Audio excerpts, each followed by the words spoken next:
अस्सलाम वालेकुम। हो गया मॉक? कैसा हुआ? पहले से अच्छा चल रहा था, गुड है। और कोई फीडबैक आपकी तरफ से तो बताएं। आईटी पूरा आईटी था, दौरी आईटी का क्या करें? हमारे नंबर का 15 नंबर का आईटी पूछा था, बाकी 85 रह गए थे। 10 एमसीक्यू थे, वो भी नहीं आते थे, बाकी 75 रह गए थे। हाँ जी, इस साइड से पूछ लेते हैं, क्या हालात हुआ, क्या था? ठीक थे, सही हो गया। किधर आईटी? केड़ा आईटी? उसमें क्या कॉन्सेप्चुअल प्रॉब्लम्स हैं या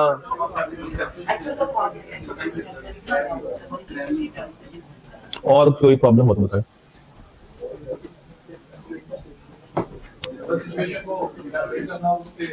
आगे आजा।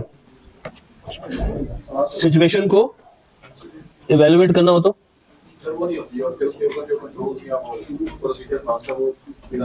ठीक है, और कोई प्रॉब्लम? ठीक,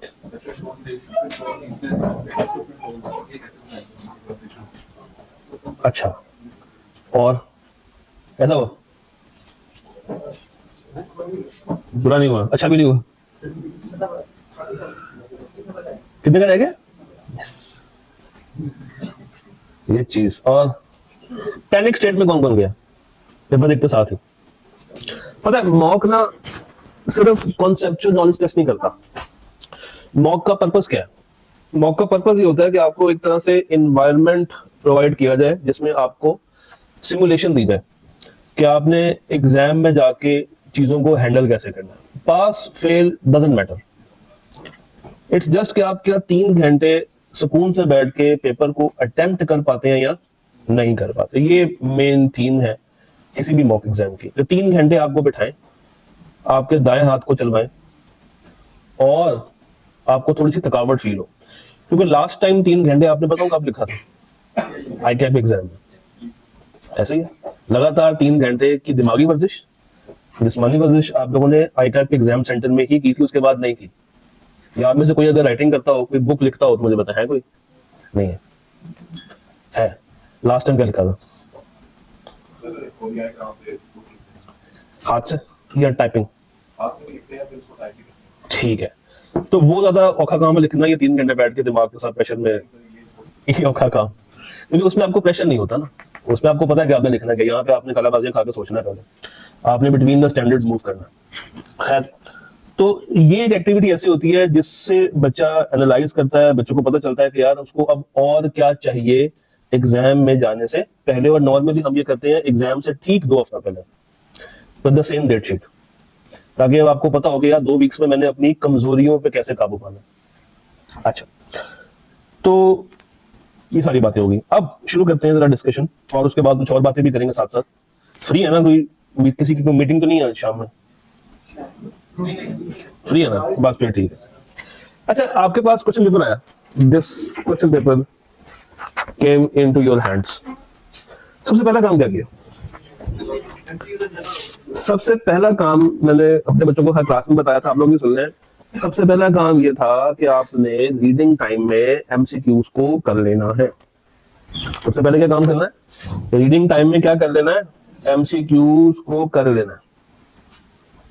उसका फायदा सर, उसका फायदा ये है कि आप बिना अपना टाइम जाया किए कम से कम 6 नंबर, मैक्सिमम 10 नंबर तक इजीली निकाल सकते हैं।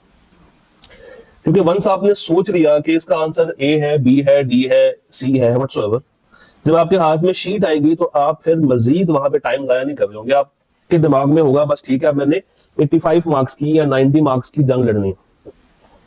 तो MCQs can be a blessing and at the same time it can be a curse। क्यों?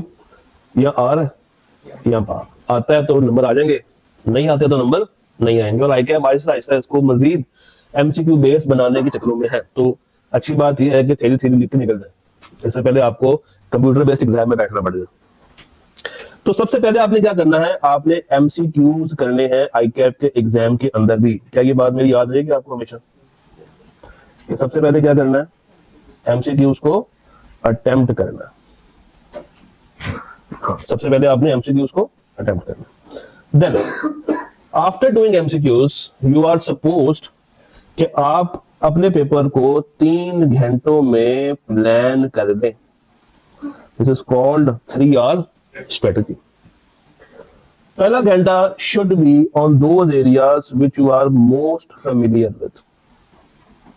और ये कौन से एरियाज होते हैं? जो हमें अच्छे से आते हैं। और टिपिकली हम ये कहते हैं कि आपने सबसे पहले प्योर थ्योरेटिकल क्वेश्चंस को पकड़ लेना। और हर आईकैप के पेपर में आखिरी सवाल कोई 10 से 15 नंबर का किस पे बेस कर रहा होता है? थ्योरी पे बेस कर रहा होता है। अगर आप इस पेपर को देखेंगे तो ये पेपर बिल्कुल आईकैप के एग्जाम पैटर्न पे बना हुआ था। ना एक सवाल कम, ना एक सवाल ज्यादा, बिल्कुल सेम। जो उसने रिसेंट मॉडल पेपर शेयर किया है उसी थीम पे था ये। उसी तरह इसमें सेक्शंस आ रहे हैं, उसी तरह इसमें एमसीक्यूज आ रहे हैं, उसी तरह इसमें नंबर्स को मैंने क्लासिफाई किया था कि आपको बिल्कुल आईकैप वाली फील आनी शुरू हो जाए। तो आप इसमें भी देखें तो आखिरी सवाल वॉज स्ट्रेट फॉरवर्ड। कितना मार्क्स का था? 3, 3, 6, 3, 9 और 4, 13। तो एक काम करते हैं ना, सवाल खोल देते हैं। 13 नंबर सीधे सीधे प्यारे प्यारे आपको एग्जाम में कुछ ये नजर आ रहे थे। तो डू यू थिंक ये 13 मार्क्स आसान थे? आपसे क्या पूछा? उसने आपसे पूछा है about emphasis of matter paragraph, उसने आपसे पूछा है about internal auditor, about audit evidence and about written representation. तो थ्योरी तो वो कहीं से भी पूछ सकता, थ्योरी तो वो कहीं से भी टेस्ट कर सकता है। और ये वो इजी मार्क्स हैं, यकीन मानिए, जो आपके पेपर को पास करवाएंगे। तो आपने थ्योरी पे there should be no compromise, should not be any compromise, ये नंबर नहीं छोड़ना। अब यहां पे एक सवाल अक्सर बच्चों को आता है कि सर थ्योरी में कौन से एरियाज ज्यादा इंपॉर्टेंट और कौन से एरियाज लेस इंपॉर्टेंट। देखिए, आईकैप की मर्जी है, वो थ्योरी कहीं से भी टेस्ट कर ले, अराउंड 10 से 15 मार्क्स की उसने करनी तो है। कुछ एरियाज वाकई में ऐसे हैं जहां से लॉजिक कम टेस्ट होती है। मैं ये नहीं कह रहा टेस्ट बिल्कुल नहीं होती, मैं क्या कह रहा हूं, लॉजिक कम से कम टेस्ट होती है। अब अगर थोड़ा सा इसको विजुअलाइज करते हैं, पेपर में एक सवाल रिपोर्ट का कंफर्म आना, इसका मतलब है कि 705 की थ्योरी तो वो टेस्ट नहीं करेगा, क्योंकि 705 उसने ऑलरेडी कहां पे टेस्ट कर लिया होगा? लॉजिक में टेस्ट कर लिया होगा। ठीक है। 701 which is key audit matter, 706 which is other modification, ये आ भी सकते हैं लॉजिक में और नहीं भी आ सकते। इसी तरह 560 सब्सीक्वेंट और 580 रिप्रेजेंटेशन, यहां से भी थ्योरी आईकैप नॉर्मली टेस्ट कर लेता। नॉर्मली उसकी आदत बन गई हुई है कि वो रिपोर्ट्स के एरिया से एक आधा सवाल पकड़ के ले आता है थ्योरी का, ताकि वो अपनी नंबर गेम पूरी कर सके। इसी तरह अगर मैं रिस्क के चैप्टर में जाऊं तो ऑडिट रिस्क और फ्रॉड, नॉर्मली ये सवाल वो लॉजिक साइड में पूछता है। तो जो रिमेनिंग एरिया, प्लानिंग, मटीरियलिटी, यहां से वो क्या पूछ लेता है? थ्योरी पूछ लेता है।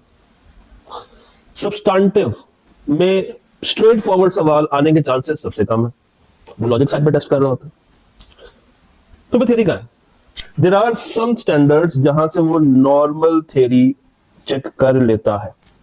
ये एक लिस्ट है, ये देखिएगा, आपको दफा शुरू में भी दिखाई थी, दोबारा देखें। अगर आप पहले चैप्टर में जाएं तो कंपनी लॉ के अलावा पूरा chapter is your knowledge based chapter, जिसमें ऑडिट की डेफिनेशन है, एश्योरेंस की बेसिक वाली बातें हैं, उसके फायदे हैं, नुकसान है, आईफैक क्या करता है, ये वो सारी बात। इसी तरह complete chapter 2 is based on theory, यहां से लॉजिकल सवाल नहीं आता। अरसा गुजर गया, आईकैप ने कोई लॉजिक टेस्ट नहीं की, इसमें बड़ा है क्या? 210 220 एंगेजमेंट वाली बात है। इसी तरह चैप्टर 3 में रिस्क असेसमेंट के अलावा पूरा chapter is knowledge based. Chapter 4 में सैंपलिंग के अलावा कंप्लीट चैप्टर से थ्योरी आ सकती है। चैप्टर 5 है ही थ्योरी। चैप्टर 6 में से मिक्सचर आ सकता है, कुछ थ्योरी और कुछ लॉजिक। चैप्टर 7 में रेशियोज के अलावा जो 520 का एरिया है आईकैप थ्योरी में टेस्ट कर सकता है। सब्सटेंटिव की बात करें तो सब्सटेंटिव में 505 के अलावा अगर उसका बहुत ही मूड है कि वो आपको एक एरिया दे और कहे कि भाई इसके ऊपर मुझे असर्शन वाइज सब्सटेंटिव बना के दे दो, तब तो वो थ्योरी का सवाल बन जाएगा। बट रिसेंट टाइम्स में वो नॉर्मली इस एरिया को कहां पे क्लासिफाई कर देता है? Application based. Then related party expert, internal auditor, ये तीनों एरिया स्ट्रेट फॉरवर्ड सवालों में आईकैप अक्सर यूज कर लेता है। तो एग्जाम में जाने से पहले आपको पता है कि आपसे क्या क्या चीजें उसने टेस्ट करनी है। ऐसा है कि नहीं? ऐसा है कि नहीं? तो अब से ऑनवर्ड आप लोगों ने क्या करना है, अपनी प्रिपरेशन को उसी बेस पे रखना है कि आप अगर एक चैप्टर शुरू करें, फर्ज करें आपने कहा कि भाई मैंने मॉक दे दिया है, अब मैंने डे 1 से तैयारी शुरू कर ली है, मैं अपना 5-7 दिन का प्लान बनाऊंगा और मैं रोज के 2, 2.5, 3 चैप्टर्स करूंगा, कोई 5-6 घंटे अब मैं इस पेपर को दूंगा। तो आप फर्ज करें आपने अपना प्लान बनाया कि मैंने आज करना है घर जाके कंट्रोल्स। अब कंट्रोल्स के एरिया को रिवाइज करने से पहले आपको पता होना चाहिए कि इस एरिया में है क्या, क्या लॉजिकल है, क्या क्रैमिंग बेस्ड है, आईकैप रिसेंट टाइम्स में कैसे टेस्ट कर रहा है और मुझे अपने आंसर को लिखना कैसे है। इन 4 बातों पे अबूर हासिल कर ले, पेपर पास हो जाएगा। ये 4 बातें कि रिसेंट टाइम्स में क्या चल रहा है, मुझे अपना आंसर ड्राफ्ट कैसे करना है, आईकैप इसमें से क्या क्या चीजें पूछ रहा है, उसके इंपॉर्टेंट एरियाज कौन से हैं, और अच्छा सफिशिएंट टाइम दे, कोई रिसेंट 2-3 सवाल हाथ से लिख के कर ले। एग्जाम में आपको ज्यादा टेंशन इस चीज के ऊपर नहीं होगी। बात समझ आ रही? तो ये आपको अप्रोच सबसे पहली बात है पता होनी चाहिए about the exam, about the preparation. Now coming back to the mock, ये बातें भी साथ साथ जरूरी हैं ताकि आपको हौसला मिलता रहे। तो हमने मॉक में एक सवाल तो देख लिया, विच वाज स्ट्रेट फॉरवर्ड, मेरा नहीं ख्याल कि इसको डिस्कस करना बनता, ऐसे ही है। अच्छा, सवाल हो गया स्ट्रेट फॉरवर्ड। उसके बाद क्या किया आप लोगों ने? एमसीक्यूज तो हम सबसे एंड में आएंगे। उसके बाद आप लोगों ने किया होगा रिस्क वाला सवाल, है ना? रिस्क किया था ना, ये गलती की है। अगर मैं आपको वापस लेकर चलूं इसी यहां पे, तो पहले घंटे में थ्योरी के बाद कोशिश ये करनी है कि आपने वो सवाल अटेम्प्ट करने हैं जिसमें आपकी प्रैक्टिस ज्यादा है। और नॉर्मली बच्चा कोड ऑफ एथिक्स के सवालों के ऊपर अच्छी ग्रिप रख के एग्जाम में जाता है। रिस्क भी कर सकते हो, मुझे इस चीज से एतराज नहीं है। एतराज इस चीज से है कि क्या आप अपने सवाल को उस लिमिटेड टाइम में समेट सकते हो या नहीं समेट सकते, क्योंकि उल्टा चलेगा। चलो ठीक है, ये डिपेंड करता है कि आपकी अपनी कंफर्ट लेवल किस चीज के ऊपर है। ये आइडियल है, कंपल्सरी नहीं है। तो आपने क्या करना था, कोड का सवाल पहले घंटे में कर, क्योंकि देखिए कोड का सवाल एक सेट पैटर्न पे आता है। थ्रेड्स बताएं, इवेलुएट करें और सेफगार्ड बता दें। और हर पेपर में थ्रेड, कोड, इस तरह का सवाल 1 या 2 लाजमी आएगा पे टेस्ट करने, ग्रेड का पार्ट है, वो टेस्ट के बिना रहने वाला नहीं है। तो एक दफा देख लेते हैं कि इस दफा उसने क्या पूछा है हमारे इस मॉक में। Question number 4, question number 4, number कितने हैं? 16। देख लेते हैं क्वेश्चन नंबर 4 और नंबर कितने थे? 16। पार्ट ए कहता है योर ऑडिट फर्म, पहले रिक्वायरमेंट पढ़ लेते हैं। With reference to the ICAP code of ethics identify and discuss the threats. अच्छा, थ्रेड्स किस पे? Fundamental principles, extra requirement. पहले वो पूछता था थ्रेड्स बता दें, अब वो पूछा थ्रेड्स तो बताने ही बताने हैं, मगर साथ ये भी बताना है कि ये थ्रेड किन फंडामेंटल प्रिंसिपल्स पे आ रहे हैं। And assess the significance of thread. क्या आपसे सेफगार्ड मांगे? आप सेफगार्ड मांगे? दोबारा पढ़ते हैं। Identify and discuss the threads and assess the significance of the thread. So no need of safeguards, no need of safeguards. Number 10, your audit firm Horizon Assurance and Co Chartered Accountants is the statutory auditor of Green Sapphire Energy, a listed company operating in the renewable energy sector. Sustainability वाली बातें हो रही हैं।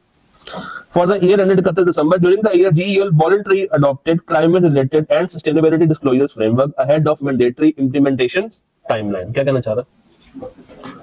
वक्त से पहले उसने adopt कर लिया। To upskill its audit staff, assurance company plans to conduct an internal technical workshop on sustainability and climate disclosures in April. अप्रैल में वो अपना काम करने के लिए जा रहे हैं। ऑडिट कब पूरा करना है? 31 दिसंबर ईयर एंड है। पूरा कब तक करना है? मार्च तक पूरा करना होगा। कैसे पता चला मार्च तक? क्योंकि नॉर्मली 120 दिन के अंदर अंदर सब कुछ करना होता है। 4 महीनों में करना होता है, 3 महीनों में करना होता है। तो हमने मार्च का टारगेट दिन में रख लिया। अप्रैल तक जाना मुश्किल है। तो चलिए अगर अप्रैल तक आ भी जाए तो ये कब स्टार्ट कर रहे हैं? अप्रैल के एंड में। तो मसला किधर है? इस सवाल में मसला क्या था? प्रोफेशनल कॉम्पिटेंसी का मसला था। मसला किधर था? प्रोफेशनल कॉम्पिटेंसी का मसला था। तो अब इसको लिखे कैसे? सबसे पहले आपने थ्रेड्स के ऊपर बात करनी थी। सबसे पहले आपने थ्रेड्स के ऊपर बात करनी थी। अब थ्रेड्स कितने हैं हमारे पास? 5 नाम बोले जरा। सेल्फ इंटरेस्ट है, सेल्फ रिव्यू है, फेमिलियरिटी है, कॉन्फिडेंशियलिटी है, एडवोकेसी है, तो इंटिमिडेशन। तो सबसे पहली चीज इसमें ये कंपनी ऑडिट को एक्सेप्ट कर रही है without much technical knowledge, competency नहीं है। अच्छा फिर क्यों कर रहे हैं एक्सेप्ट? पैसा आएगा, पैसा आएगा। पैसे के लिए आपने वो काम भी चूज कर लिए जो कि अभी आप नॉर्मली नहीं करते थे। इसका मतलब है कि जो सबसे पहला थ्रेट आना चाहिए था that would be self interest threat.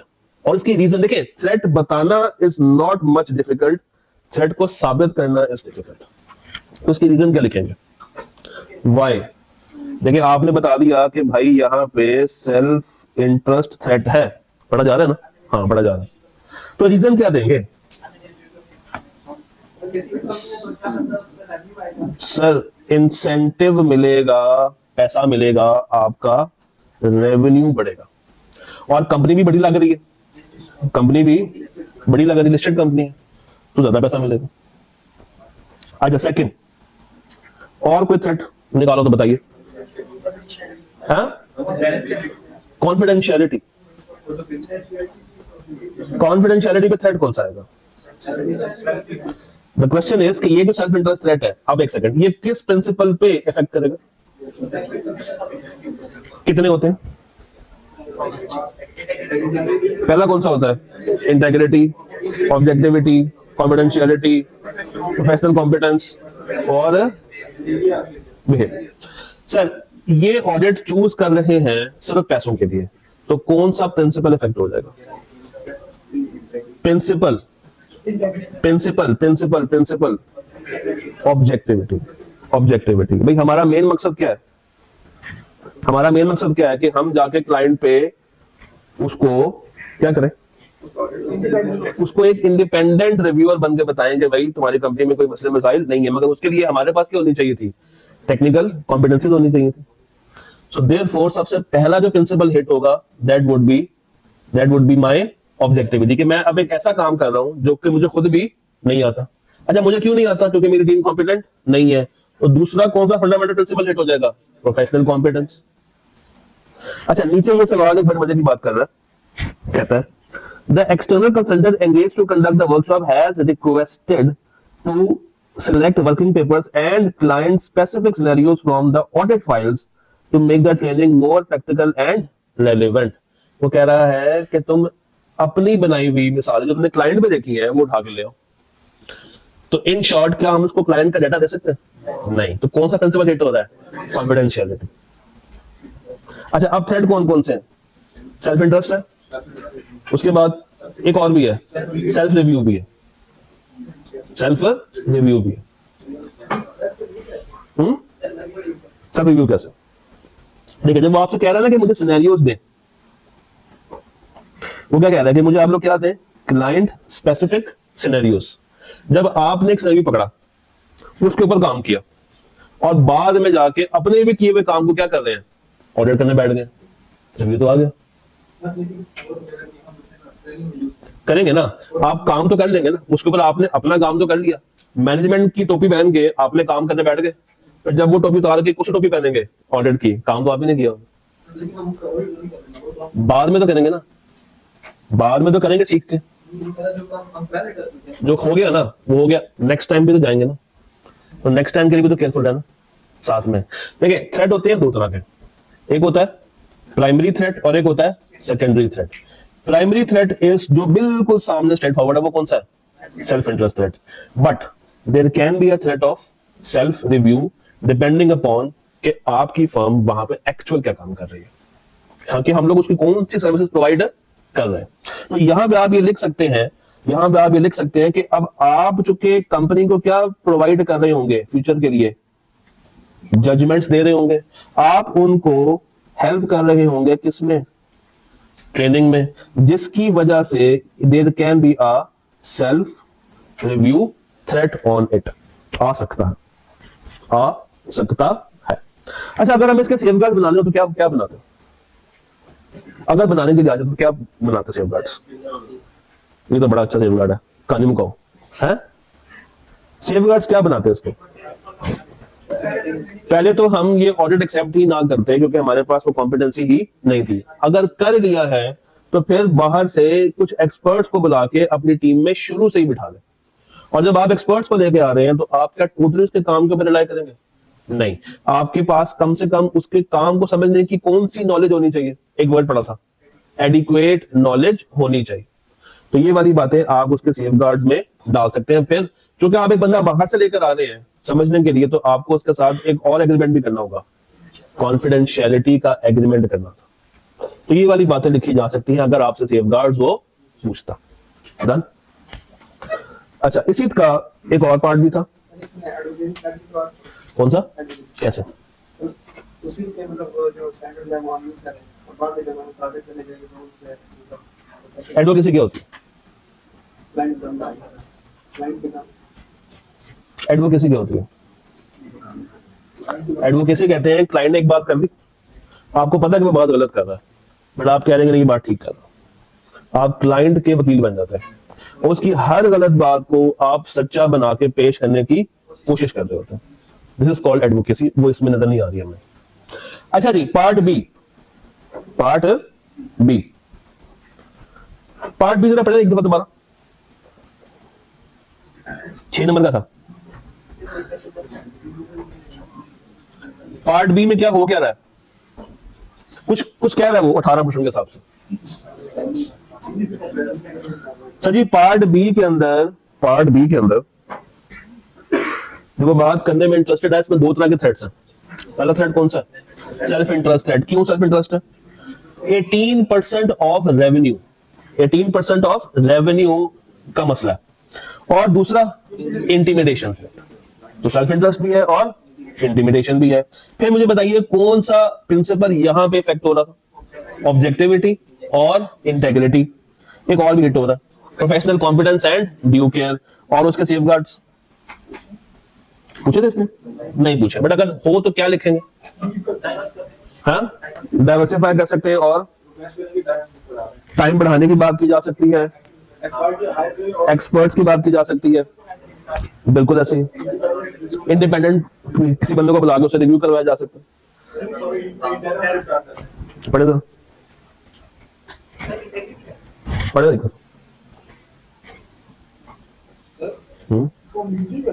Leave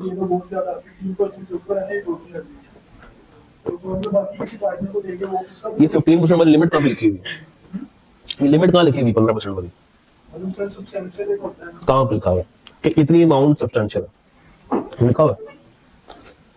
ये सेफगार्ड में पॉइंट जा सकता है क्योंकि 6 नंबर के लिए आपसे देखना लेके आ जाएगा नहीं जी हम ये तो करना चाहते ही नहीं है भाई, वो 6 नंबर में तो पूरे करने हैं ना। That can become a safeguard. एक दफा इसको रीड कर ले।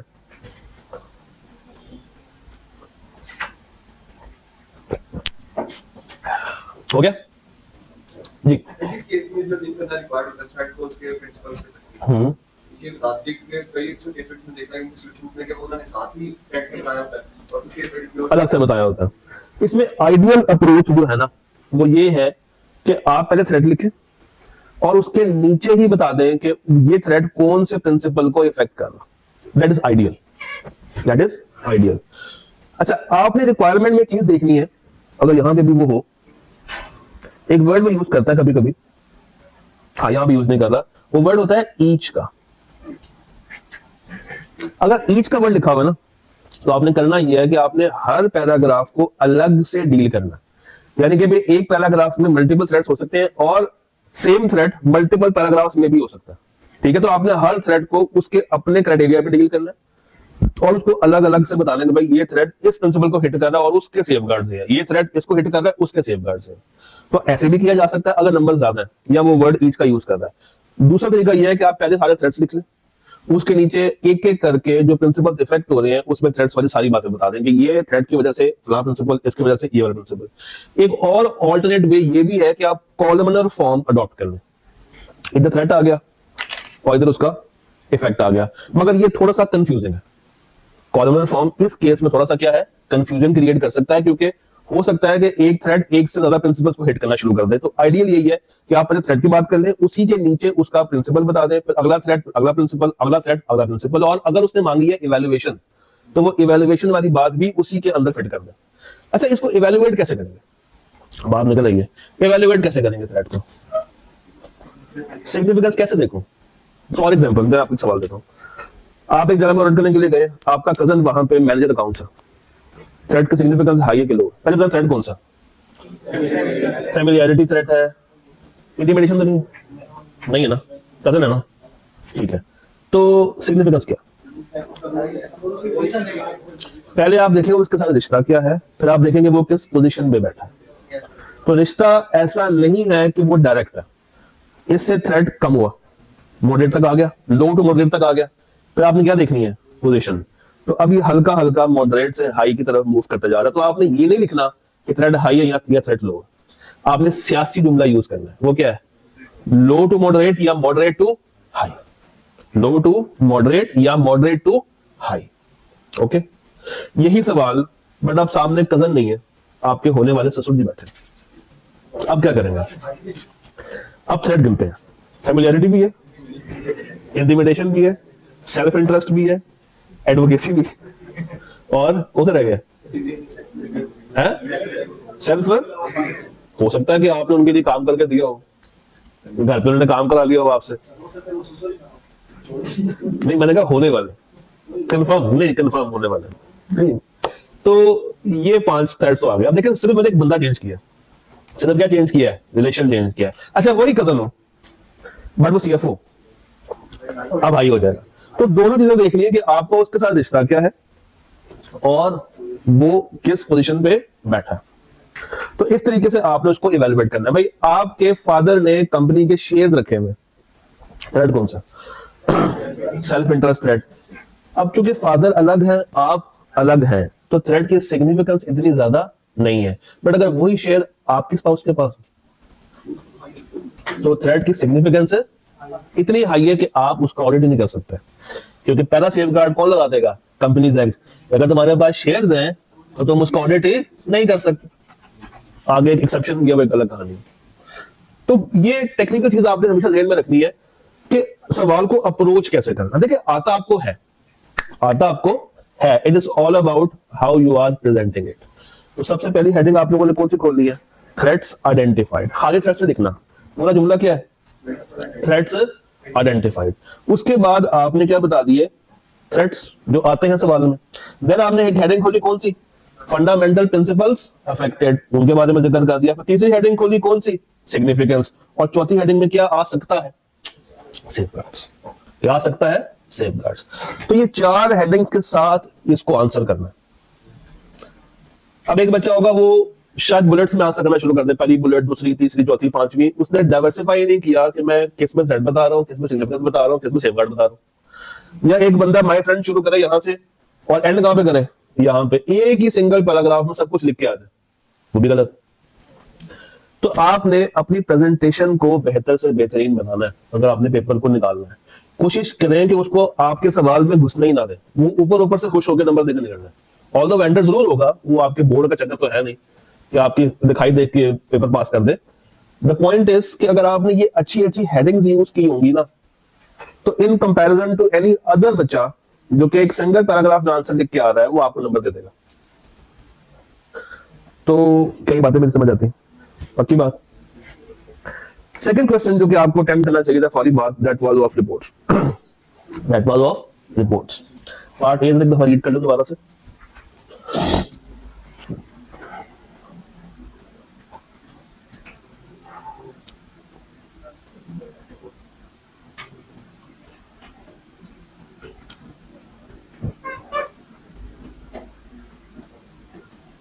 हाँ जी, your firm is auditor of Ecotech manufacturing limited.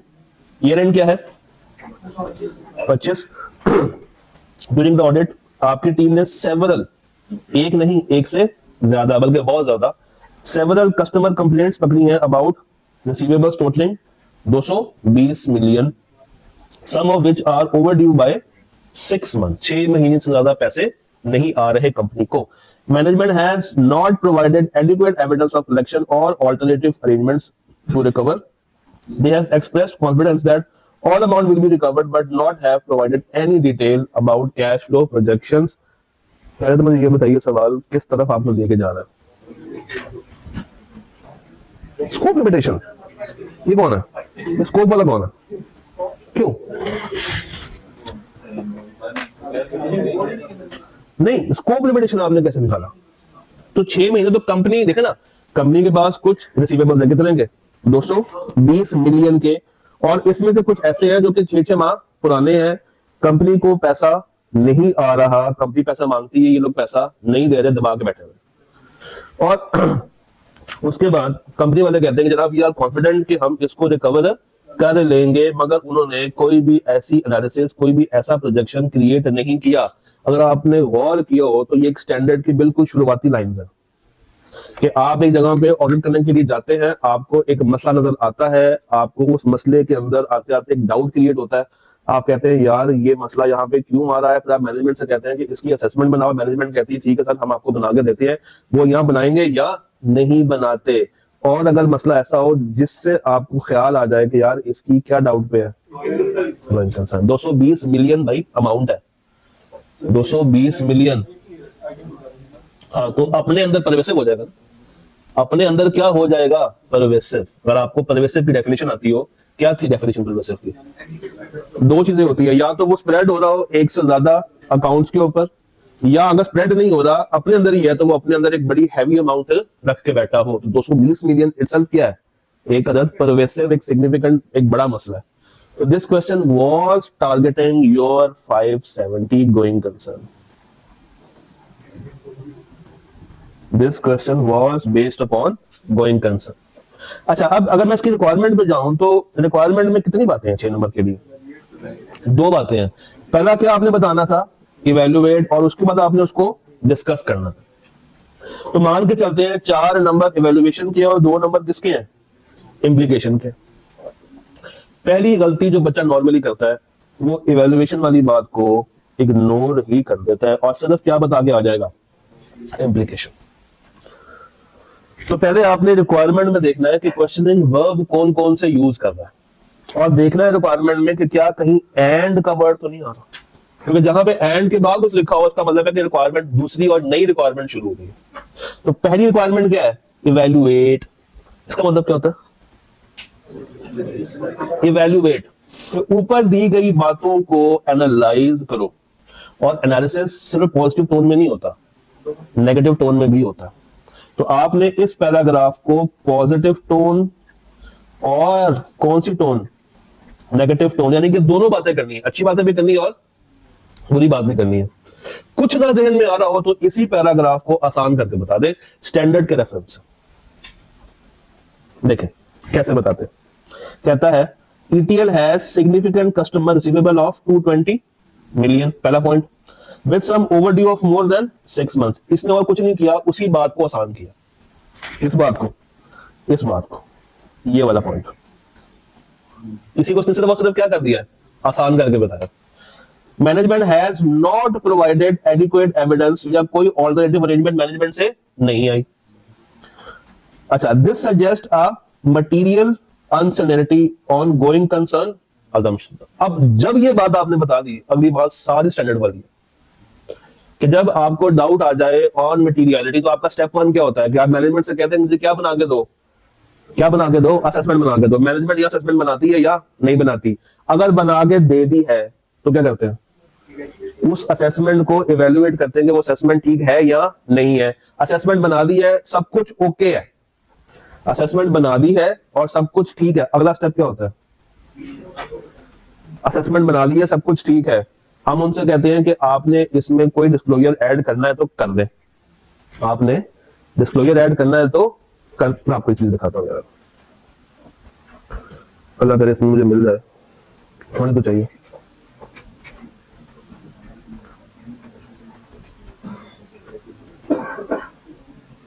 परेशान तो नहीं है? टाइम है कि नहीं है? मेरे पास तो बहुत टाइम है, बस कर दे। शायद नहीं है तो एक सेकंड आपको बड़ा कुछ दिखा दूं फिर मैं कुछ मंगवा देता हूँ। जस्ट वांटेड टू शेयर कि आपने इसको लिखना कैसे था। हम चलते हैं आई कैप की बुक की तरफ। मजबूरी का नाम शुक्रिया, वही खोल देते हैं। आपको ना मैं एक टेबल दिखाना चाहता हूँ in going concern.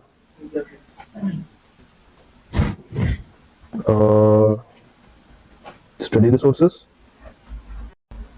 Education scheme 25 है। आप लोग तो पहले बच्चे हैं जो 25 की अटेम्प्ट में पेपर देने के लिए जा रहे हैं। How lucky you are. मैंने सुना है कि जब नई एजुकेशन स्कीम आती है तो पहला पेपर सामने मैंने भी सुना था, इंप्लीमेंट होते हुए आप लोगों ने मुझे बताना कि सर ये बात कितनी हद तक सच्ची और कितनी हद तक सच्ची नहीं है। मैंने ये भी सुना था कि आईकैप ऐसे पेपर रखता है ऊपर से पक्का चला देता है, वो पेपर गिर गए वो फेल के ऊपर है कि वो पास। अब ये नहीं पता कि वो ऐसा करता है कि नहीं करता। तो सुनी सुनाई बातों में यकीन ना किया करें। हाँ जी, चाय पीनी है। चलो भाई, इस वक्त मेरी गोइंग परसेंट आउट पे क्या हुआ, कैसे आया? तो आपके ख्याल में इसमें क्या था? आपने क्या किया इसका? नहीं, आपने इसका भी क्या जवाब निकाला? डिस्क्लेमर नहीं, इसमें आपने इसका आंसर क्या दिया?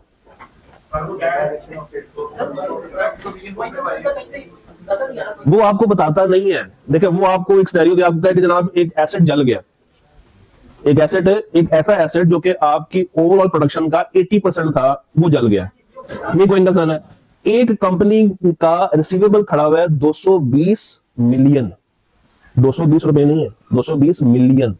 कंपनी को पैसा नहीं आ रहा, इनफ्लोज नहीं आ रहे। क्या कंपनी का वर्किंग कैपिटल मैनेज हो पाएगा? नहीं।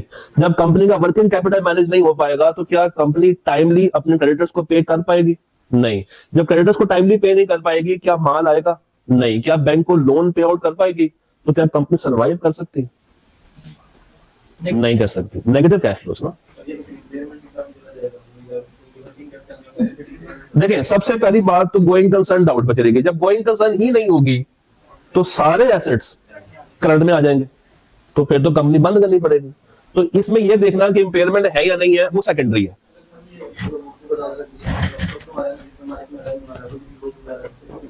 फिर भी हो सकता है। अच्छा, मैं आपको कुछ चीज दिखाना चाह रहा हूं, अगर मुझे आईके की बुक में मिल जाए।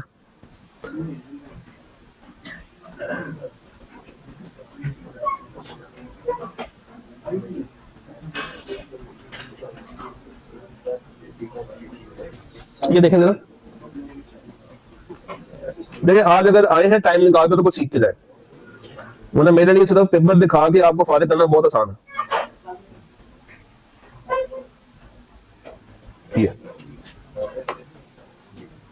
ये देखिएगा जरा, ये टेबल आपको आना चाहिए इन एनी कंडीशन। ओ भाई, ये टेबल आपको गोइंग कंसर्न का जब भी सवाल आएगा इसके टेबल पे से आएगा। ये टेबल आपको आना चाहिए, आना चाहिए, आना चाहिए। ये टेबल नहीं आता तो गए फारिग है। ये टेबल है क्या? कहता है कि अगर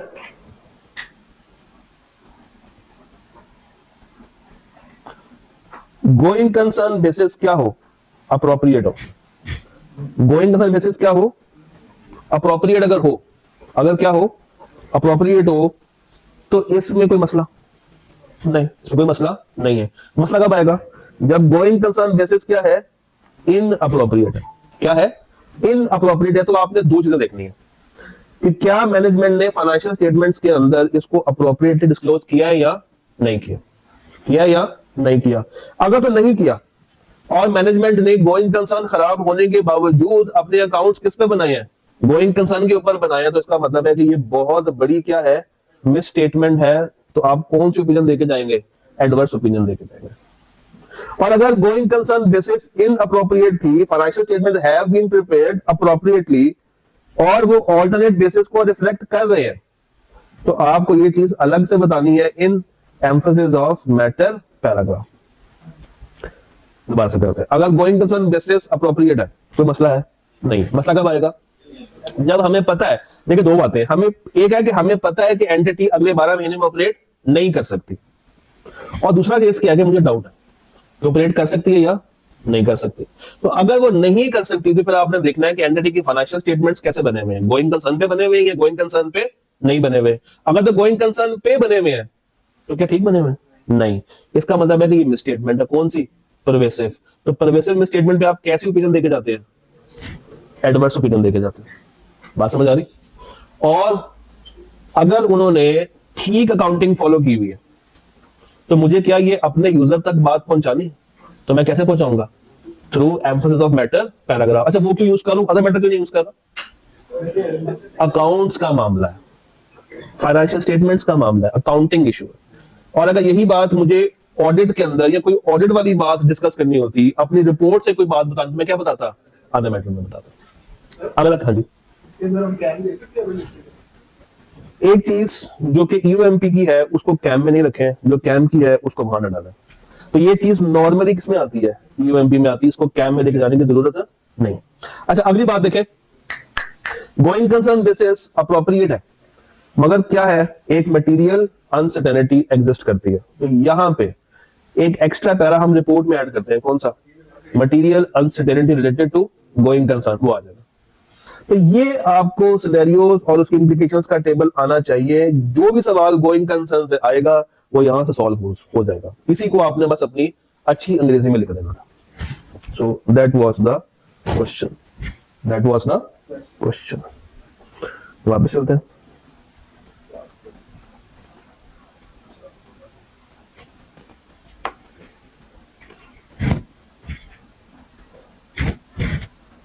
वापस ही आ गया। चलिए, उसके बाद पार्ट बी पढ़े।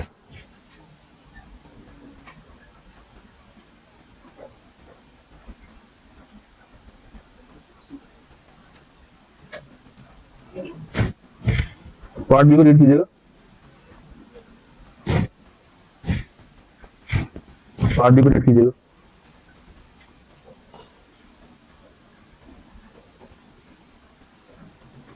हाँ जी, क्या कह रहा है?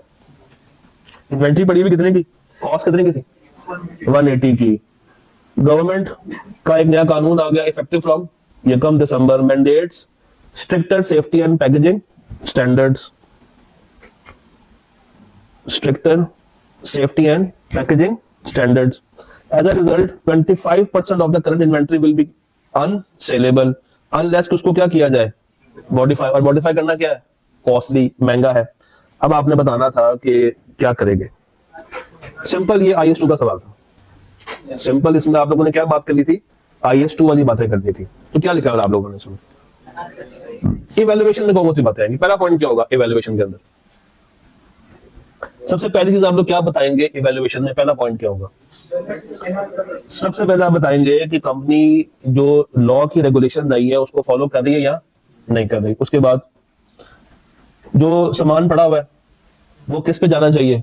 एनआरबी पे जाना चाहिए। उसके बाद कि क्या कंपनी ने उसको एनआरबी पे किया भी है या नहीं किया। अच्छा, अगर नहीं किया तो क्या होगा? इन्वेंट्री ओवर स्टेट हो जाएगी कि अंडर स्टेट हो जाएगी? Over state.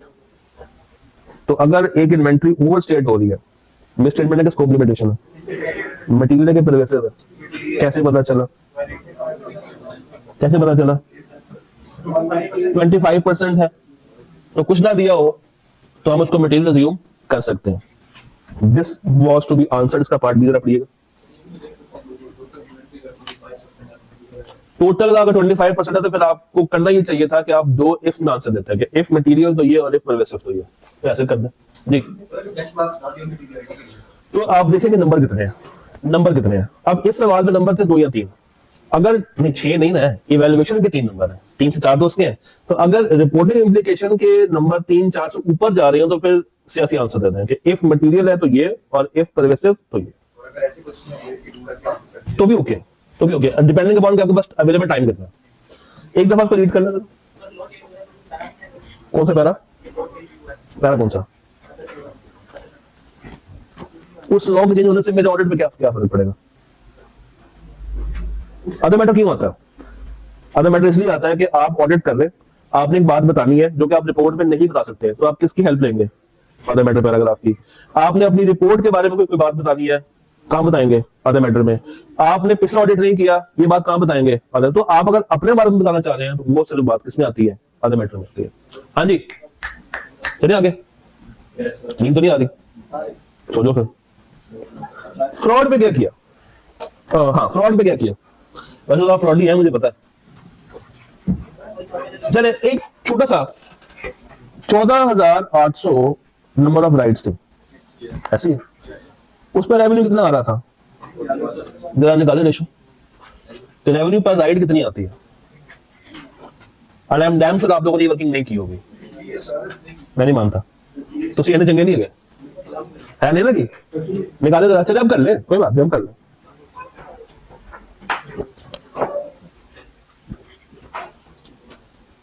बताएं। 217। अच्छा, अब इस तरह करें जरा, 15,500 को इसके साथ करें।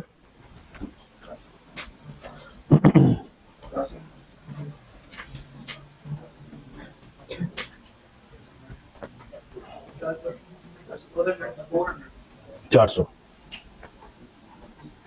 With in span of 1 year.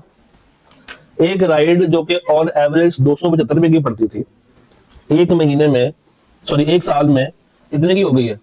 400 की हो गई है। और इस सवाल ने एक और बड़ा अजीब सा जुमला यहाँ पे लिखा था,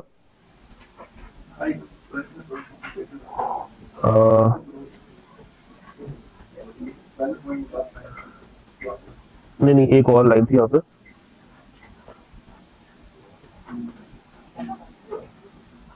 यहाँ मेरी उधार की बात भी शायद हो रही थी, ये मैंने। चलिए मुझे ये बताइए, डायनामिक प्राइसिंग और इंसेंटिव बेस्ड कमीशन से क्या फ्रॉड रिस्क आता है? क्या फ्रॉड रिस्क होगा? डायनामिक प्राइसिंग है, कुछ टाइम के लिए जरा खुद उबर वाला बन जाए कि आप एक उबर वाले, कंपनी ने आपको कमीशन दी हुई है कि इतनी राइड्स पूरी करोगे तो इतने कमीशन मिलेंगे। कंपनी के हर वक्त आपके साथ है नहीं, तो आप क्या क्या चोरी कर सकते हैं कंपनी के साथ? क्या फ्रॉड मार सकते हैं? फेक राइड्स डाल सकते हैं। और क्या? कैसे राइड आई तो आप उसको पता रिकॉर्ड कैसे कर सकते हैं?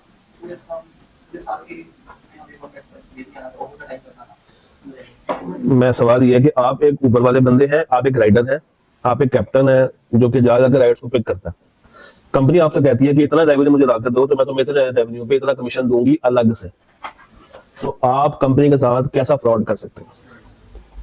गोस्ट राइड्स, जो कस्टमर एग्जिस्ट ही कहां करते हो, सिर्फ वहां पे राइड्स पूरी कर दी हो।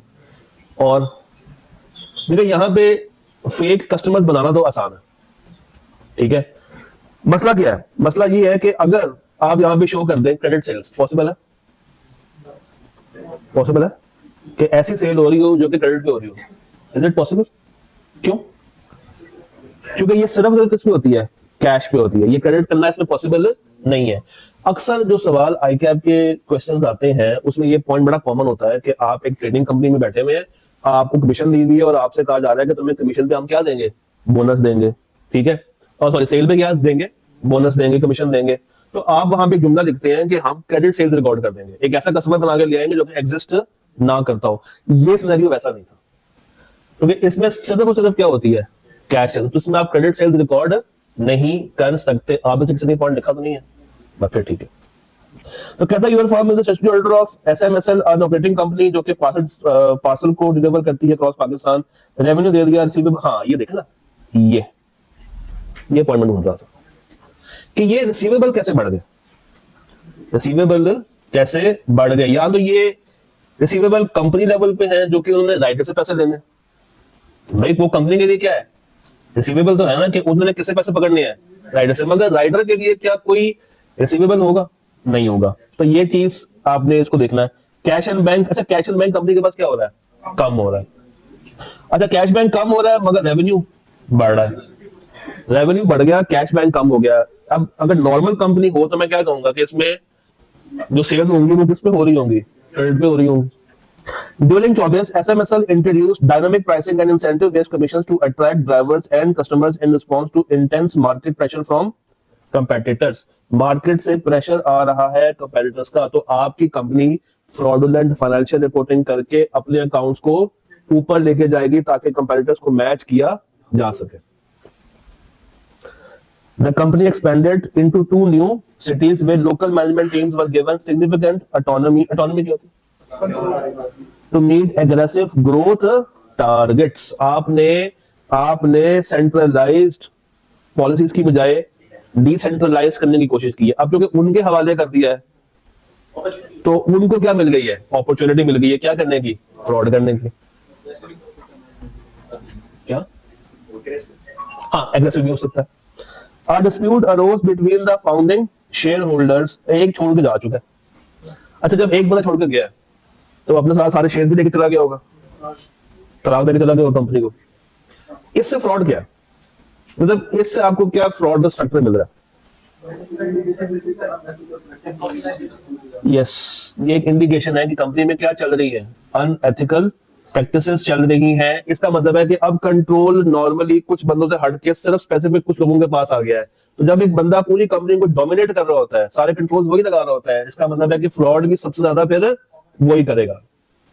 एक दफा उसको रीड करना, एक दफा उसको पूरा रीड कीजिएगा, तसल्ली से रीड कीजिएगा, कोई जल्दबाजी अभी नहीं, आराम से रीड करें. Then will discuss it again अगर आप किसी पॉइंट पे फंस रहे हैं तो.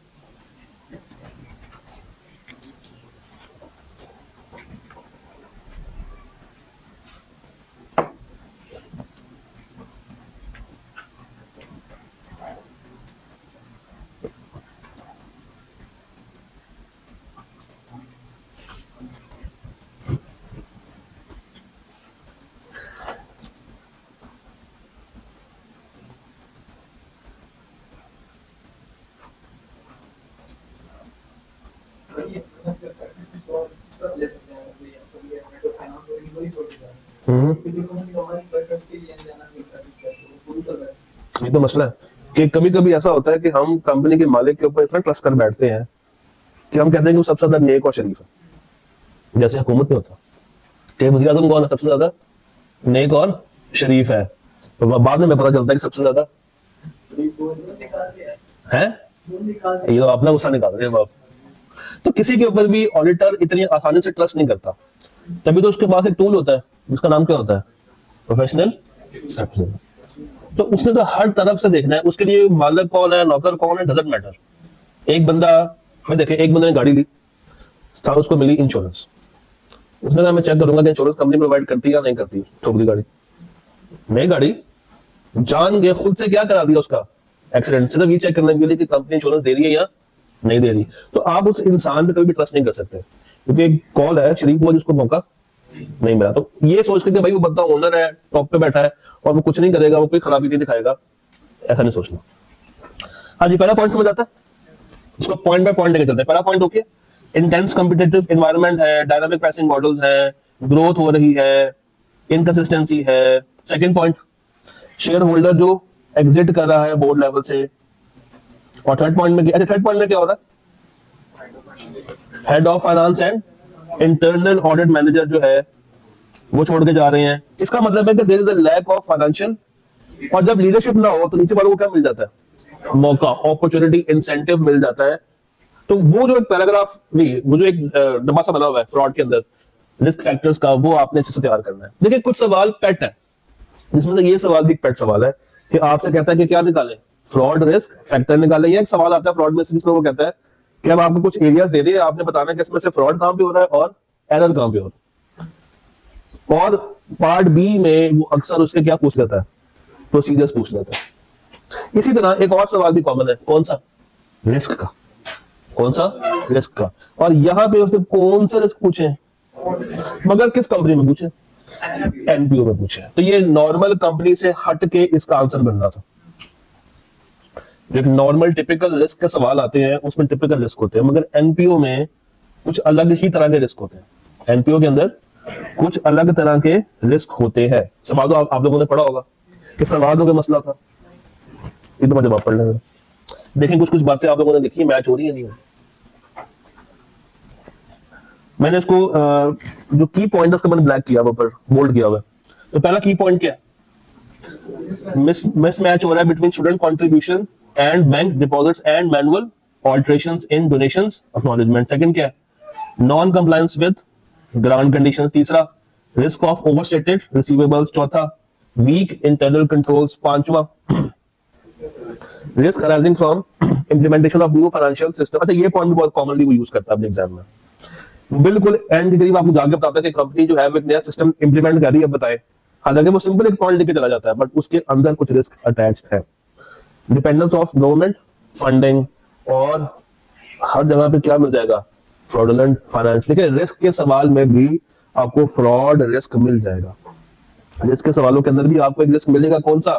फ्रॉडुलेंट फाइनेंशियल रिपोर्टिंग का रिस्क मिल जाएगा। जी देखिए, नॉन कंप्लायंस है विद ग्रांट, तो अगर गवर्नमेंट बहुत ही आप पे गुस्सा खा ले तो यस वो आपके एनपीओ को बंद भी करवा सकती है। तो अगले के लिए तो कोई मसले वाली बात नहीं। क्या? 75% सेक्शन हाँ, तो कोई मसले वाली बात नहीं। ओके, अच्छा, अब थोड़ा सा आगे आते हैं। और ये सवाल हो गया था सॉल्व, इसमें कोई प्रॉब्लम? क्या? ऐसे इसको आप ऐसे कर सकते हैं कि डेफिशिएंसी, उसके बाद उससे जुड़ा हुआ रिस्क, और उसके बाद उसके रिकमेंडेड कंट्रोल्स। अच्छा, फिर एक सवाल मैंने आपको दिया था एटीटी से, ये हो गया था सॉल्व। क्यों? ये वो एरिया है जो कि नया एक आपने ऐड किया। देखिए, दो तीन जो नए एरियाज ऐड हुए हैं, जिसमें एक सस्टेनेबिलिटी का एरिया है, एक एडीटी का एरिया है, डाटा एनालिटिक्स का एरिया है, ये टेस्ट हो जाने हैं।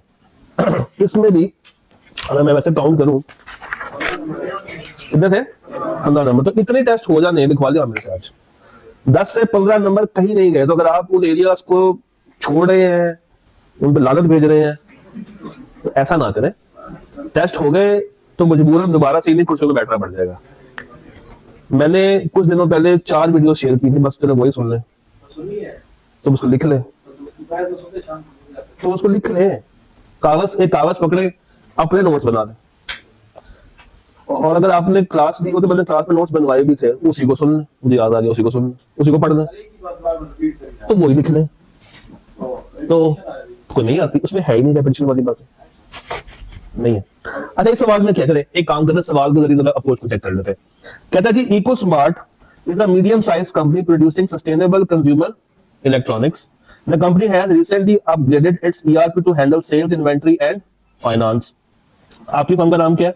Horizon is conducting a financial and sustainability assurance engagement for the year ended 31 दिसंबर। 3 बातें हैं। Data analytics revealed unusual journal entries, drone footage showed some discrepancy, AI powered review of vendor contracts flagged a few unusual laws। 3 बातें। पहला क्या किया? Data analytics को use किया auditor ने, जिससे उसको क्या मिल गई है? Unusual general entry. फिर ड्रोन के जरिए उसने वो वाला वेयर हाउस जाके वेरीफाई कर लिया जहां पे उसकी क्या लगा रहे थे? Scope limitation. और वहां से उसको पता चला कि भाई इन्वेंट्री जो है उसमें क्या है, कुछ डिस्क्रिपेंसी, जो अमाउंट दिखा रहे हैं उतनी अमाउंट की इन्वेंट्री वहां पे मौजूद नहीं है। AI powered review of vendor contracts. AI को आपने कहा कि वेंडर के कॉन्ट्रैक्ट्स को रिव्यू करो, और उसने कुछ अनयूजुअल क्लॉजेस आपको निकाल के दे दी जो कि नॉर्मली हर वेंडर के कॉन्ट्रैक्ट में एग्जिस्ट नहीं करती। Explain how ATD can help the audit team to address these issues and दूसरी requirement, improve the quality of assurance। तो मुझे बताइए, पहली चीज जो कि वो जनरल एंट्रीज की बात कर रहा है, क्या ATT के जरिए, यानी कि ऑटोमेटेड टूल्स एंड टेक्नोलॉजीज के जरिए, अगर जनरल एंट्रीज में कोई अनयूजुअल पैटर्न हो, भाई एक कंपनी नॉर्मली सेल करती है ऑन 20% मार्जिन, पहली से 20%, 20, कोई शुरू की 100, 150, 200 एंट्रीज में एक कॉमन फीचर है, क्या? 20%। ऑर्डर कहता है ठीक है, मैंने पहली 200, 300 देखनी है, ऐसे ही होता होगा। बीच में कहीं पे उन्होंने 20% की बजाय 10%, 15%, 12%, 5% भी की है, क्योंकि उसके नॉर्मल स्ट्रक्चर का पार्ट नहीं है, बट ऑर्डर की नजर से वो ओझल हो सकती है। तो ऑर्डर क्या करेगा, क्या चलाएगा उसके ऊपर? Data analytics.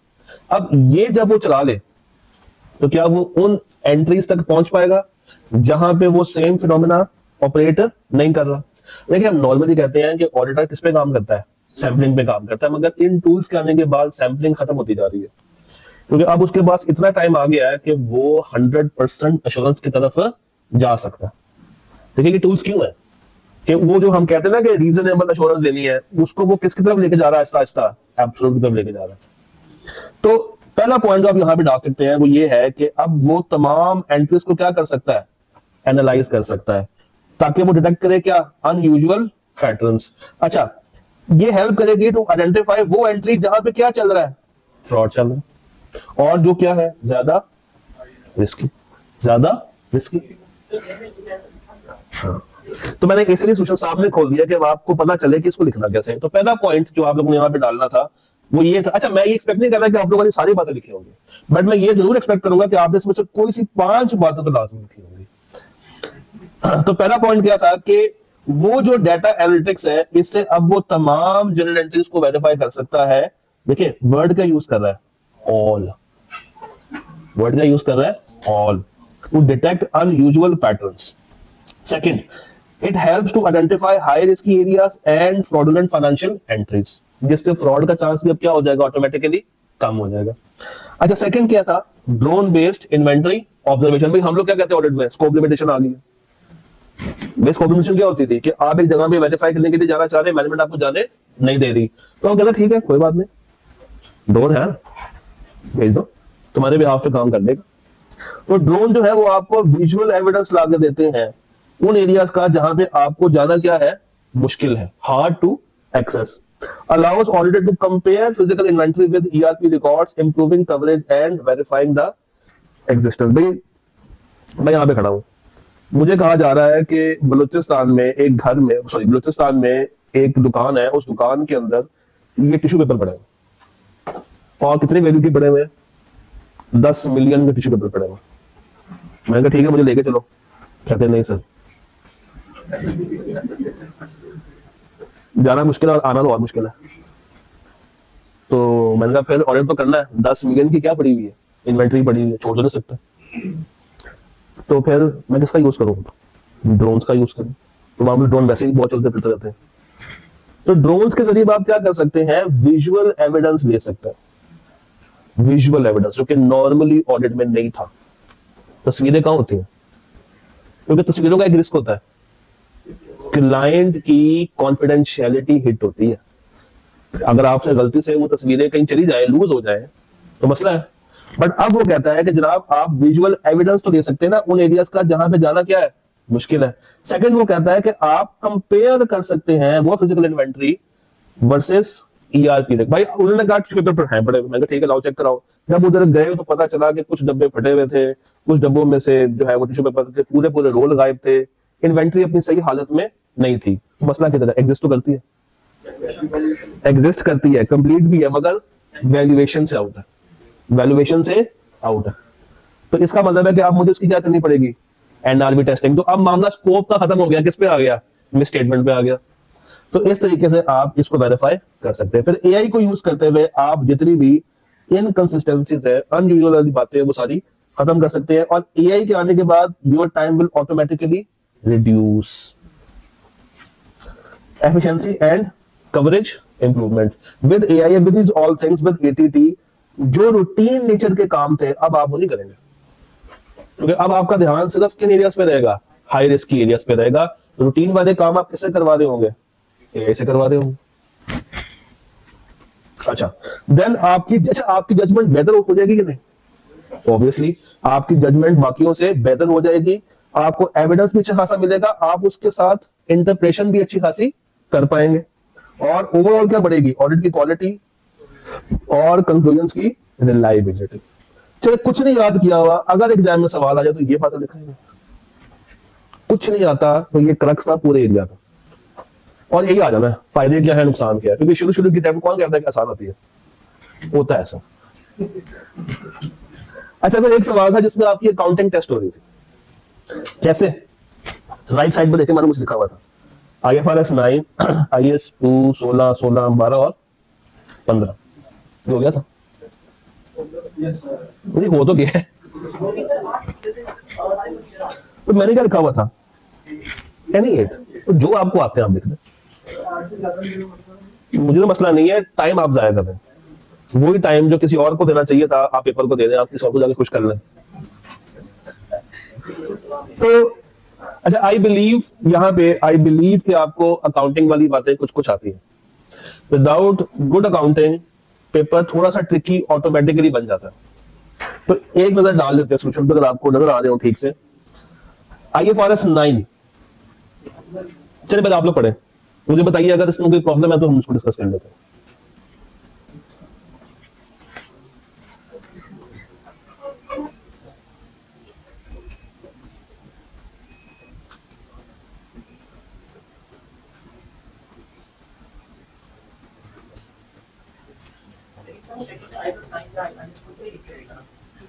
क्यों लिख भी सकता, नहीं भी लिख सकता, उसकी मर्जी।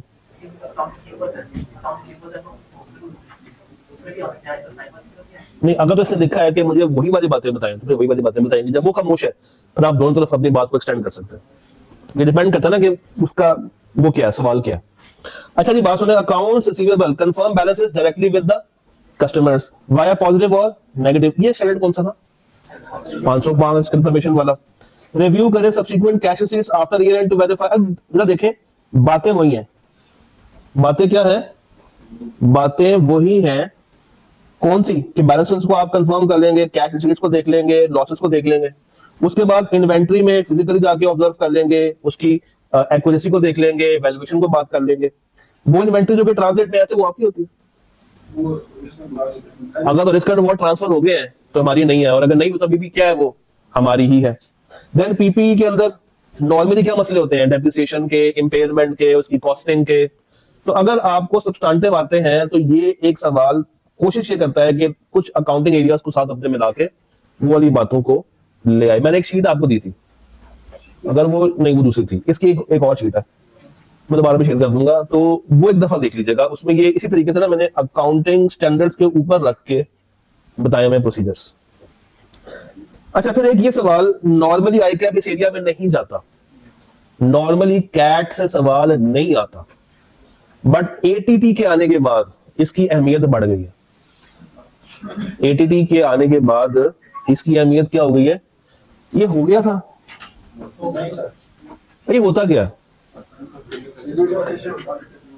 कैट, कैट वाली बिल्ली, ये वो वाली बिल्ली नहीं है, इसमें डबल है। सर ये ऑडिट सॉफ्टवेयर होता है, क्या काम करते हैं, क्या काम करते हैं, आप उनके सिस्टम में अपने सॉफ्टवेयर्स को एम्बेड कर देते हैं और आपके जाने से पहले ही ऑडिट शुरू हो चुका होता है। आपको वो सारी ट्रांजैक्शंस एनालाइज होके नजर आ रही होती है, और जब आप ऑडिट करने के लिए जाते हैं तो आपका आधा काम पहले से आसान हो चुका होता है। मेरी आपसे रिक्वेस्ट होगी कि 2 चैप्टर्स को घर जाके पढ़िएगा। एक चैप्टर नंबर 6 जो कि टेस्ट ऑफ कंट्रोल का है, उसी में आपको कैट मिल जाएगा, उसी में आपको ये भी मिल जाएगा, और चैप्टर नंबर 16 जिसमें सस्टेनेबिलिटी है, क्योंकि सस्टेनेबिलिटी का भी एक सवाल यही था शायद, नहीं दिया मैंने सस्टेनेबिलिटी का एक सवाल,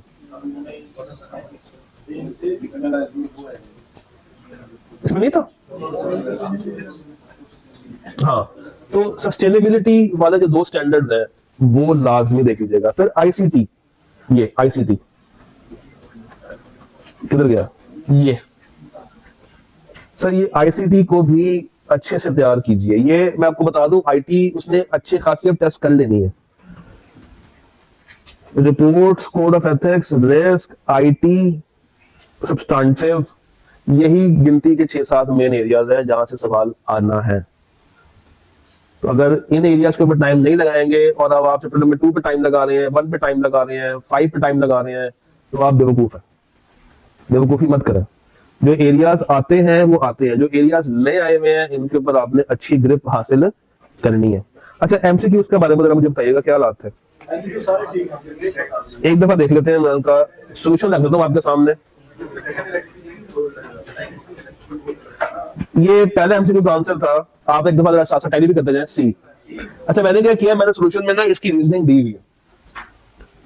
सेकंड का बी था, ऐसे के, उसके बाद तीसरे का सी था, चौथे का सी था, पांचवे का सी था, फिर सी और सी था, अभी सी था, ऐसे ही है। अच्छा, ये वो एरियाज हैं जहां से फॉर श्योर सवाल आना है, क्योंकि हम बात भी कर रहे थे कोड ऑफ एथिक्स है, फ्रॉड है, रिस्क है, आपका कंट्रोल्स है, आपकी रिपोर्ट्स है और आपके आईटी वाले पोर्शन है। 15 से 20 नंबर तक या 10 से 15 नंबर तक सस्टेनेबिलिटी और आईटी से सवाल को एक्सपेक्ट करके जाइएगा। अगर आप ये सोच रहे हैं कि आप आईकैप में जाएंगे और ये सवाल नहीं आए होंगे तो काम खराब हो सकता है। अच्छा, कुछ आखिरी बातें कर लेते हैं। पेपर में जाने से पहले क्या करना है? अच्छी नींद लेनी है, अच्छा ब्रेकफास्ट करना है, निहारी, पाए, शोरबा, चने, पराठे, ये खा के बिल्कुल नहीं जाने। मजे की बात है कि आपके एग्जाम में रमजान चल रहा होगा, तो मुझे कहना ये चाहिए कि आपने सेहरी अच्छी करके करनी है, ठीक है। अच्छा, अब एक गलती जो कि नॉर्मली बच्चे करते हैं वो ये करते हैं कि वो सोते ही नहीं है, वो जागेंगे, मतलब कंफर्म ये है कि वो सही टाइम तक जाग रहे होंगे। पेपर में ये बात कंफर्म है, मुझे पता है कि आप सही टाइम तक जाके पढ़ रहे होंगे। कोशिश कीजिएगा ऐसा मत करें। ऑल्दो सैरी के टाइम पे तो आपने उठना ही है ना, मेरी बात सुना, सैरी के टाइम पे तो आपने उठना ही है, उसके बाद जागना है। मगर कम से कम पीछे 6-7 घंटे हैं वो नींद ले लें, क्योंकि आपने एग्जाम में फ्रेश रहना है। सब कुछ आता होगा, दिमाग नहीं चल रहा होगा तो कुछ भी नहीं कर पाएंगे। ये काम मत कीजिएगा कि आप पूरी रात के जागे हुए हैं, पैथेटिक परफॉर्मेंस देकर आएंगे क्योंकि आप खुद लेथार्जिक हुए होंगे, तो ये काम मत कीजिएगा। अच्छा, जब आप पेपर में जाएं तो सबसे पहले आपने जो है वो अपनी सिटिंग वगैरह को देख लेना है, जाके तसल्ली से लोगों से बातचीत कर लेनी है, अपने आप को फ्रेश रखना है, पैनिक नहीं होना।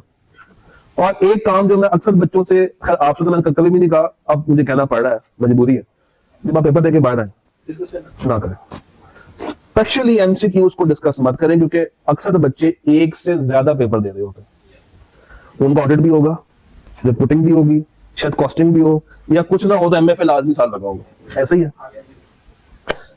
तो आपके जब एक से ज्यादा पेपर है ना, तो एक तो आप दे आए हैं ना, अब बारी किसकी है? अगले की। तो उसकी परफॉर्मेंस जैसी भी हुई है वो वहां तक रखें, अगले को उससे बेहतर करना है। अगर आप पेपर से बाहर आए, आपका दोस्त खड़ा हुआ है, यार तुझे नहीं पता, तुझे पता ही नहीं है, मेरे 7 में से 4 एमसीक्यू ठीक हो गए, कंफर्म ठीक है, और आपके वही कंफर्म गलत है। बट आपको कंफर्म नहीं ना, उसको है ना, आपको मैंने भेजनी नहीं है। मैंने आज तक रिकॉर्ड है, मैंने ना कभी जीरो में की भेजी है ना सीरो में की भेजी, मैं नहीं भेजता। बच्चे व्हाट्सएप कहते रहते हैं, मैं नहीं भेजता, और मैंने इस दफा भी नहीं भेजनी। उसकी रीजन है, कभी कभी आईकैप की अजम्पशंस कुछ और होती है, हमारी कुछ और होती है। और अगर हम भेज दें तो नॉर्मली क्या होता है, बच्चा उसको पक्का हो जाता है कि हाँ बस अब तो डन है। फिर वो क्या करता है, बच्चा उसका शोभा भी हो जाता है कि तेरे भाई के 10 में से कोई 5-6 एमसीक्यू, सॉरी 7-8 एमसीक्यू ठीक है, देखिए जरा भाई पेपर निकाल देगा, तू तो छोड़, तू तो बस फेल ही होगा। उल्टा हो जाता है। तो कभी कभी बहुत अच्छा किया हुआ पेपर फेल हो जाता है, मेरे साथ हुआ है, और बहुत बुरा किया हुआ पेपर भी पास हो जाता है, मेरे साथ हुआ है। एक ही अटेम्प्ट में हुआ था, 2 पेपर देके आया था, CFAP 3 और CFAP 5। 5 घटिया हुआ था, ऑन कैमरा कह रहा हूं, घटिया पेपर हुआ था। एडवांस टेक्स पास हो गया था, SPM उतना ही अच्छा हुआ था, 48 में फिक्स हुआ था। तो ऐसा होता है, ऐसा होता है। ऑल व्हाट मैटर्स कि आप जब पेपर दे आए हैं तो उससे मेंटली फ्री हो जाए, मेंटली आजाद हो जाए, जो होना था वो हो गया। अब उसको कैसे इंप्रूव कर सकते हैं? फिजिकली तो जाके नहीं कर सकते इंप्रूव, मगर स्पिरिचुअली कर सकते हैं। और चूंकि पीछे रमजान भी साथ साथ चल रहा होगा, तो आप दुआओं में उसको मांगने की बजाय पेपर का अच्छा रिजल्ट मांग लीजिएगा, दूसरी पार्टी ऑटोमेटिकली आ जाएगी। बड़ा खुश हुआ है। हाँ, ये तो ऐप सुन 10% मिल जाएगी। अच्छा, एक और चीज, आखिरी बात है, जब आप एग्जाम में जाए तो ना तो पैनिक होकर एग्जाम में पहुंचे, यानी कि एक होता है ना कि आप रास्ते में लेट हो गए हैं, बारिश हो रही है, या तो ये मामला होते हैं, या अगर आप अच्छे टाइम पे पहुंच गए तो आपको 2 यार पकड़ लेंगे, तो ना उनके पास खड़े होना है, ना जाते हुए ना आते हुए, उनसे किनारा कशी कर लें, आज इनको तलाक दे दें, और टाइम पे कैसे निकले, टाइम पे पहुंचे, ताकि आप मेंटली पैनिक ना हो जाए। क्योंकि एक तो आप पैनिक होंगे जब आपके हाथ में सवाल आएगा, तो उससे पहले अच्छा जब आपके पास पेपर आ गया तो पहले टाइम में आप लोगों ने क्या करना है, एमसीक्यूज देखने हैं। डजंट मैटर कि आगे क्या सवाल 1 पेज का है, 1.5 पेज का है, 2 पेज का है, डजंट मैटर। मुझे पहले 15 मिनट में वो 10 नंबर निकालने, और ये वो 15 मिनट है जो कि काउंटेबल नहीं है। ठीक है, पेपर आपके हाथ में आ गया, कोशिश करें कि उन सवालों से स्टार्ट करें जो कि आपको अच्छे आते हैं। थ्योरी वाले सवाल हो गए, कोड ऑफ एथिक्स हो गया, रिस्क करना है रिस्क कर लें, रिपोर्ट्स करनी है रिपोर्ट्स कर लें, ये आप पे डिपेंड करता है। मैंने कुछ बातें सामने लिखी हुई है, कोशिश करके इनको भी फॉलो कर लें। अच्छा, एक सवाल ऐसा आ सकता है एग्जाम में जिसमें ना न्यूमेरिकल फिगर्स बहुत ज्यादा हो, वो कभी कभी क्या करता है पूरी बैलेंस शीट और एफएस उठा के दे देता है और आपसे कहता है कि क्या निकाले, एनालिटिकल करें। ये सवाल, इस तरह के सवाल आपने आखिरी आधे घंटे के लिए बचा के रखना है, क्योंकि ये वो सवाल है जिनका पेट नहीं भरता। आप जितना लिखते जाएं कहानियां खत्म नहीं होंगी, और अगर आप खुदा ना खास्ता ये सवाल पहले शुरू कर दें तो वक्त खत्म हो जाएगा, आपको पेपर कंप्लीट नहीं होगा। आईकेएफ चाहता है कि वो आपको पास करे, और हम क्या करते हैं, हम पेपर ही पूरा करके नहीं आते, कभी कभी आते हुए नंबर छोड़ आते हैं। तो एक राइटिंग स्पीड बढ़ाएं। अच्छा, वो कैसे बढ़ाएं? ज्यादा लिख के, जो सवाल समझ आ गया कोशिश करके उसको एक पैराग्राफ में लेकर आए। फिर एग्जामिनर कमेंट्स लाजमी पढ़े। ये वो टाइम है जब आप उसको रीड करेंगे तो आपको समझ आएगा कि मैं कहां पे गलती कर रहा हूं, क्योंकि आप एक हमले से गुजर चुके हैं। फिर ये एक हमला नहीं है, हर कॉलेज अपने अपने मॉक कनेक्ट करता है, तो आपको चाहिए कि हर कॉलेज का जाके मॉक दें। हर कॉलेज अगर आपको बुलाता है, बिठाता है, मॉक करवा रहा है, तो उस फैसिलिटी का फायदा उठाएं, क्योंकि जितनी ज्यादा प्रैक्टिस करेंगे इस रिमेनिंग टाइम में उतना आपके लिए क्या है, बेनिफिशियल है। फिर ये होगी जो लास्ट वीक होगा, क्योंकि ये पेपर पहले है ऑडिट का, इसके बाद ही होगा ना सारे, एमएफए का बाद में होगा, रिपोर्टिंग का बाद में होगा, डाटा का बाद में होगा, सीरो का बाद में होगा। तो जितना इसको टाइम देना है आप दे लें, और कोशिश करके रिसेंट जो 2-3 अटेम्प्ट्स है वो अपने आप को टाइम बाउंड करके सॉल्व करें। घर में एक ऐसा एनवायरनमेंट या हॉस्टल में एक ऐसा एनवायरनमेंट बना ले जिसमें आपको 3.25 घंटे के लिए कोई परेशान ना करे। अपने आप को टाइम बाउंड होके अलार्म लगा के शुरू करें और एंड करने की कोशिश करें। देखिए आप कर पाते हैं या नहीं कर पाते, एंड आई होप कि आप अब इस काबिल होंगे कि कर पाएंगे। और अगर कोई सवाल हो तो मुझे बताइए आपके आंसर।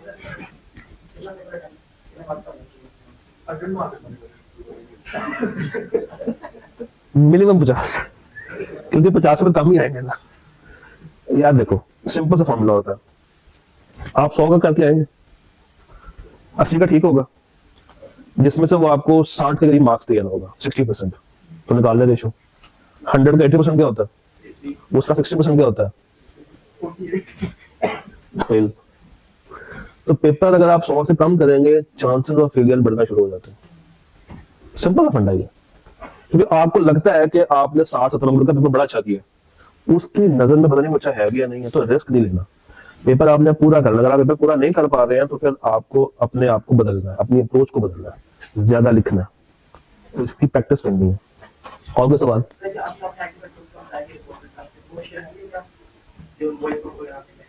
वो लेक्चर्स हैं, 4 लेक्चर्स हैं, वो मुझे मैसेज कर दो, मैं तुम्हें शेयर कर दूंगा। क्वेश्चन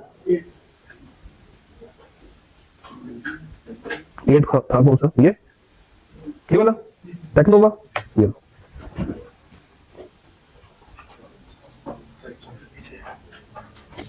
हाँ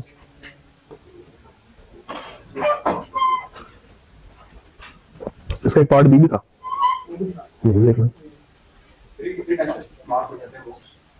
ये आपको मिल जाएंगे विदिन 36 आवर्स, वर्किंग आवर्स।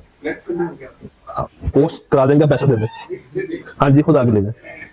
आप जब कोई मॉक देने के लिए आएंगे, और है कोई मॉक देना, एक ही है, तो आज क्या ट्यूसडे है ना, मार्च में ट्यूसडे है ना, फ्राइडे को ले देना, जुम्मा पढ़ने के लिए निकलना घर से, लेके निकल जाना। ठीक है जी, best of luck for your exam.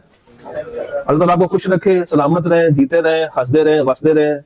Paper दे के आए तो ऐसा दे के आएंगे दोबारा जाने का मौका ना मिले। सी यू गाइस, अल्लाह हाफिज़।